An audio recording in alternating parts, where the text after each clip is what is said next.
The Boy Who Cried Wolf. Once upon a time, in a quaint little village nestled at the foot of a lush green hill, there lived a boy named Elias.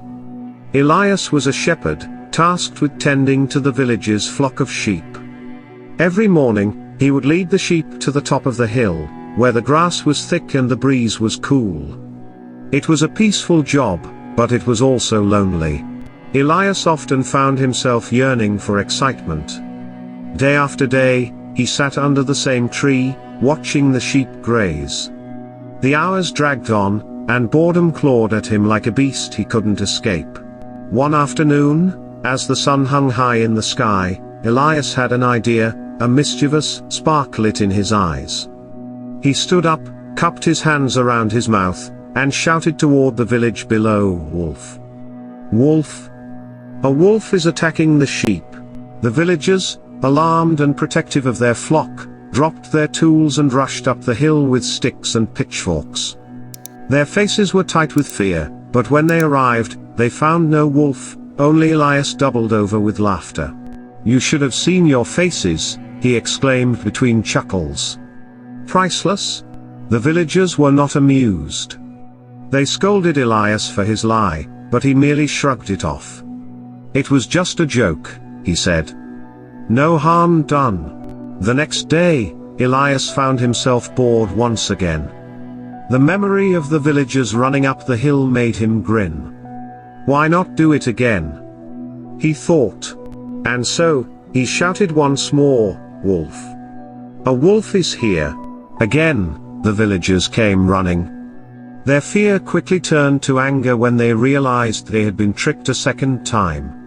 "Elias, this isn't funny." An elderly man barked. "You're wasting our time." But Elias couldn't stop laughing. To him, their frustration was all part of the fun. For a while, things went back to normal.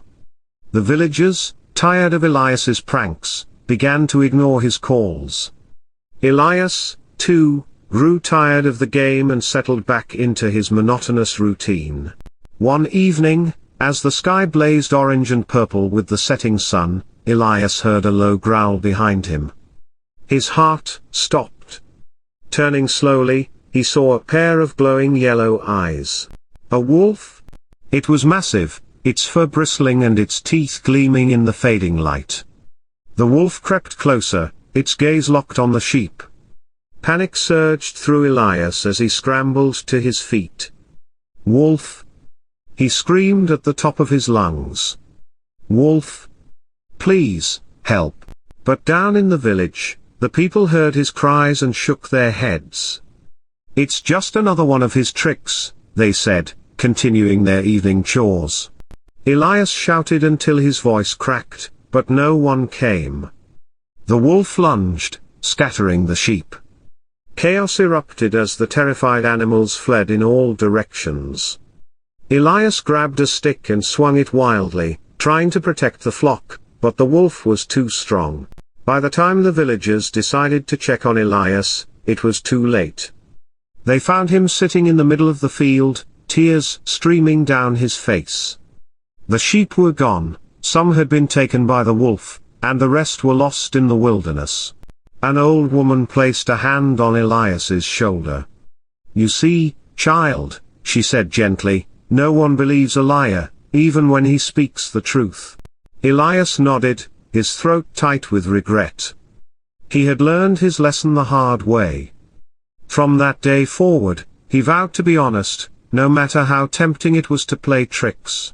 The village forgave Elias, but it took time for them to trust him again. And though he worked tirelessly to rebuild the flock, he never forgot the price of his lies. The boy who cried wolf became the boy who valued truth, and he carried that lesson with him for the rest of his life.